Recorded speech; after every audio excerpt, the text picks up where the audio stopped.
Alors, aujourd'hui, je crois qu'on va faire quelque chose d'un petit peu plus original que d'habitude. On va essayer d'aller par-delà les idées reçues, clichés et autres fausses croyances. Car j'ai découvert que par la grâce du Seigneur Jésus et tout ce qu'il me montre et qu'il m'enseigne et toute la gloire lui en revient, que l'ennemi est celui qui les entretient toutes, que ce soit toutes et tous, que ce soit donc toutes les idées reçues, toutes les fausses croyances, tous les clichés, et même c'est lui qui entretient aussi et qui amène les gens en fait à devenir superstitieux et à avoir de fausses croyances qui les amènent justement à devenir superstitieux. Je vais prendre un exemple. Chez nous, on croit beaucoup, je dis chez nous, c'est valable dans plusieurs pays d'ailleurs, au fait que le simple fait de renverser du sel va provoquer dans la maison des disputes et des éclats de voix. Mais en réalité, j'ai découvert que, surtout moi qui cuisine beaucoup par la grâce de Dieu et sous l'inspiration de son Saint-Esprit, toute la gloire lui revient, j'ai découvert que dès qu'on renverse du sel, l'ennemi s'amuse à passer par derrière, à générer un conflit, à provoquer des éclats de voix, juste pour que ceux qui ont déjà cette croyance, pour que ceux qui ne l'avaient pas encore l'aient, ou ceux qui ont déjà cette croyance se retrouvent à être persuadés que c'est vrai que dès que du sel tombe, eh bien, il y a des éclats de voix. Oui, mais si on analyse en amont ce qui se passe derrière cette réalité, d'accord, il y a des éclats de voix, mais pourquoi? Parce que l'ennemi, comme j'ai l'habitude de vous le dénoncer, est celui qui en réalité provoque le conflit,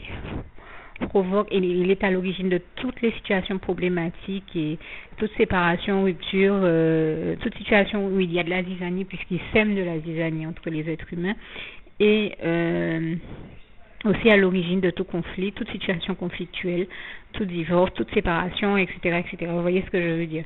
Donc c'est lui qui génère le conflit, c'est par la force des choses, lui qui génère le conflit et qui génère les disputes qui vont entourer le conflit, donc les éclats de voix. Le problème ne vient donc pas du tout du sel, ni du fait qu'on ait renversé du sel. Il s'amuse tout simplement à entretenir cette croyance. Dès qu'il voit que quelqu'un a renversé du sel, eh bien, il vient gueuler à travers une autre personne. Ça peut être très simple, il n'a pas besoin de faire quelque chose de très compliqué. En fait, il utilise quelqu'un pour gueuler sur celui qui a renversé du sel, un truc du genre, quoi, tu as renversé du sel? Et de là, l'autre va se défendre, et etc., etc. Et ça finit pas, on est dans ce conflit, et on se retrouve à dire à la fin, ah, mais c'est parce que le sel était tombé qu'il y a eu le conflit. Non, c'est parce que l'ennemi continue à essayer de générer l'illusion que le problème vient du sel, et non du ciel. Les problèmes ne viennent jamais du ciel, hein, d'ailleurs. Voilà encore une chose qu'il essaie de faire croire, justement. Les problèmes ne viennent jamais du ciel, déjà, premièrement, et surtout, le problème ne vient pas non plus du ciel, mais du fait tout simplement que l'ennemi s'amuse, comme d'habitude, à générer l'illusion que le problème vient du fait qu'on ait renversé du sel. Non, du sel, pardon. Le problème vient du fait que lui, il est tout simplement généré un conflit, tout simplement parce que le sel est tombé.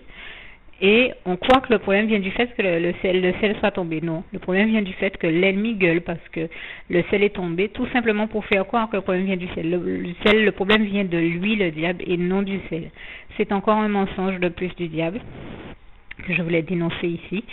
Et si vous avez un doute, eh bien, n'hésitez pas à regarder dans vos Bibles à Jean 8, versets 41 à 47. Jean chapitre 8, verset 41-47, vous verrez que le diable est le père du mensonge, qu'il n'y a aucune vérité en lui, et je peux vous dire que on parle souvent de prestidigitateurs, d'illusionnistes, mais c'est lui le pire des illusionnistes et des prestidigitateurs. Il est toujours en train de générer des illusions et générer de fausses croyances chez les gens, les amener à avoir des certitudes qui en fait ne sont basées sur rien du tout, d'autre que ces mensonges. Parce que ces personnes-là, déjà ne croyant ni en Dieu ni au diable, ne se rendent pas compte que le diable existe, que c'est lui qui provoque toutes les situations conflictuelles et toutes les illusions qui existent, et qui s'amusent en plus à entretenir les fausses croyances, et donc à empêcher les superstitieux d'avancer et de se rendre compte qu'ils ont de fausses croyances. Par ce type voilà, par l'entremise de son comportement et des situations problématiques et conflictuelles qu'il vient générer avec toutes ces illusions. Ce n'est rien d'autre que ça, et je tenais à en parler parce que c'est quelque chose que je l'ai très souvent vu faire. Je me dis, si ça peut aider justement tous ceux qui ont ce type de fausse croyance à prendre, à arriver à la prise de conscience que ce n'est rien d'autre que système d'illusion généré par le diable et les aider à avancer, à aller de l'avant avec le Seigneur Jésus.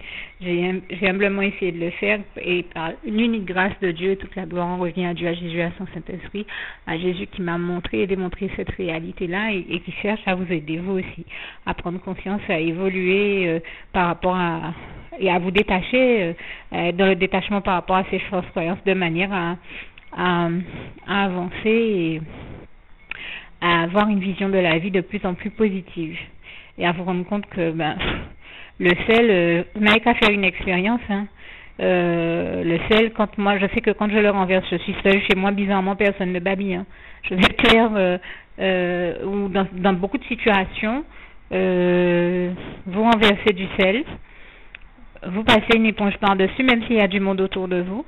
Si personne ne sait que du sel est tombé, vous vous rendrez compte qu'il n'y aura aucun éclat de voix, aucun babillage. La seule chose qui peut arriver, c'est que l'ennemi parlant à travers l'une de ces personnes vienne vous dire, oui, mais là tu as fait tomber du ciel. Pardon, c'est fatigant. Il s'amuse à me faire parler de ciel alors que je parle de sel. Ne vous occupez pas de ça, ne vous inquiétez pas de ça. Ce que je veux dire, c'est que si quelqu'un vient vous dire, alors que la personne n'était pas dans la pièce avec vous, où vous avez jeté du sel, que vous avez jeté du sel et babillé pour ça, là vous saurez que c'est assurément le diable, puisque il n'y a que lui qui a pu vous voir jeter du sel et non la personne, puisque la personne ne voit pas à travers les murs. Donc, en dehors de si vous vivez ce type de situation-là, si vous faites tomber du sel et que tout de suite vous passez une éponge, que personne ne voit que le sel est tombé et que vous l'avez ramassé, vous allez vous rendre compte que normalement il n'y a aucune dispute qui suit ça. Si quelqu'un vient vous dire, donc ça vous démontrera que le problème ne vient pas du sel. C'est pas le fait de renverser du sel qui provoque des disputes. Contrairement à l'idée reçue et la fausse croyance que nous avons très souvent eue ou dans laquelle nous avons grandi.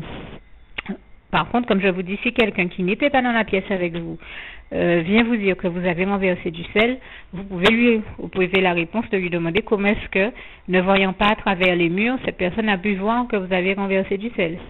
Si elle vous raconte que vous avez renversé du sel alors qu'elle n'était pas dans la pièce avec vous, là vous êtes sûr que c'est le diable qui raconte ça, puisque lui l'a vu alors qu'elle, la personne, n'a aucun moyen de l'avoir vu, donc ça ne tient pas la route. Donc si ça dégénère sur un conflit ou des éclats de voix, ça ne peut venir que du diable. Mais en réalité, vous renversez du sel, vous l'essuyez, même s'il y a du monde autour de vous, si personne ne l'a vu, il n'y a aucune raison que ça génère un conflit. Donc vous allez vous rendre compte par vous-même que le problème ne vient pas du sel, mais du diable qui est celui qui génère les conflits. Voilà, je tenais juste à ce que vous preniez conscience de cette réalité-là. Et toute la gloire en revient à Dieu, à Jésus, à son Saint-Esprit qui a voulu que je partage avec vous des enseignements qu'il m'a appris et je lui rends ici grâce et gloire. Vraiment toute la gloire en revient à Dieu, à Jésus, à son Saint-Esprit. Que Dieu vous bénisse et vous garde.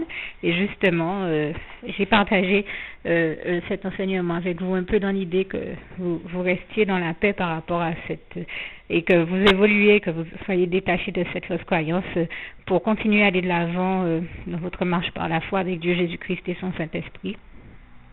Et que vous restiez donc dans la paix du Christ. Et je termine avec le souhait de mon cœur pour vous, en vous invitant à faire également la petite prière que je vais rajouter à ce document. Donc je termine avec ce passage que j'aime beaucoup, Philippiens 4, verset 7. Que la paix de Dieu qui surpasse toute intelligence garde vos cœurs et vos pensées en Jésus-Christ. À bientôt. Juste une petite précision pour tous ceux qui ne sont pas encore, qui n'ont pas encore choisi la meilleure des options qui soit, qui est celle d'aller se placer, de faire le choix à soi-même, d'aller se placer dans les bras d'amour de Jésus-Christ, pour se mettre à l'abri de ce monde cruel. Eh bien, je partage avec vous la prière par le biais de laquelle on y accède.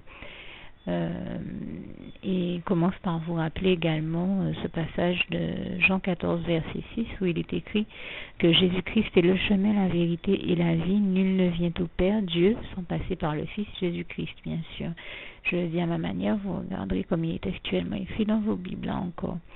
Et donc, n'hésitez pas à ouvrir vos cœurs à Dieu, à Jésus, à son Saint-Esprit, à être sincère avec lui et à lui adresser la prière qui suit, à lui dire tout simplement, Éternel mon Dieu, Seigneur Jésus-Christ, moi, un tel, vous dites votre nom et votre prénom, je t'accepte aujourd'hui comme mon sauveur personnel, le seul maître et roi de ma vie. Je remets toute ma vie entre tes mains puisqu'elle t'appartient, Éternel mon Dieu, puisque tu l'as créée, cette vie. Donc tu en es donc le seul maître et propriétaire comme de tout ce qui existe dans tout l'univers. Je remets donc toute ma vie entre tes mains, je te la donne.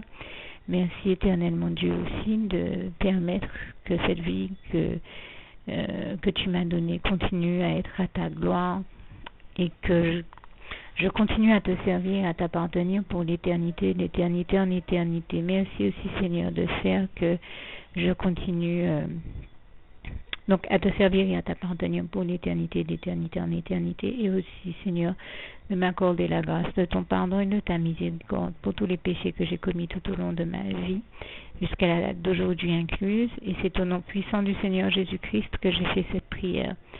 Et à vous tous qui avez fait cette prière, je vous dis que Dieu vous bénisse abondamment, puissamment, richement, et surtout n'hésitez pas à la partager avec tous vos proches et contacts, amis, membres de vos familles, collègues, bien-aimés, tous ceux que vous aimez, et surtout tous ceux à qui Dieu vous mettra à cœur, avec qui Dieu vous mettra à cœur de la partager.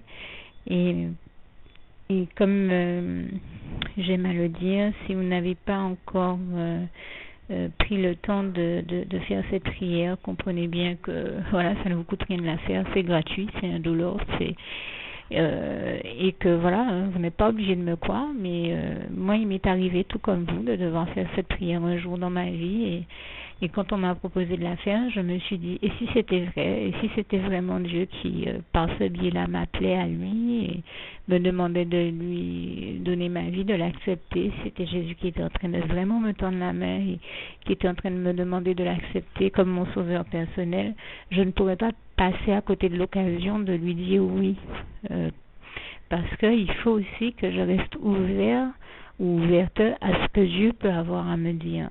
Il faut que je garde mon cœur et mon intellect ouverts à ce que Dieu peut avoir à me dire. Donc je me suis dit, je ne peux pas courir le risque de passer à côté de mon éternité, de passer à côté des meilleures choses de la vie, surtout si le maître et créateur de la vie m'appelle et cherche à me sauver. Pour être sauvé, il faut bien que je lui dise oui, que je souhaite qu'il me sauve. Oui, Seigneur Jésus-Christ, je t'accepte comme mon sauveur personnel. Et c'est le sens de cette prière. Et comme je dis, elle ne nous coûte rien à faire. Et puis surtout, moi je vous dis, du jour où je l'ai faite, j'ai vu Jésus changer ma vie en mieux sur tous les plans. Et donc je crois que ça ne vous coûtera rien, ça ne vous coûte rien vous non plus de la faire et puis d'expérimenter, de regarder comment les choses vont se dérouler dans votre vie, de regarder Jésus changer votre vie en mieux, à vous aussi. Et voilà, d'en faire l'expérience. Et pour en faire l'expérience, il faut commencer par faire cette prière. Donc si vous ne l'avez pas encore dite, réembobinez tout simplement cette vidéo ou ce document si vous préférez.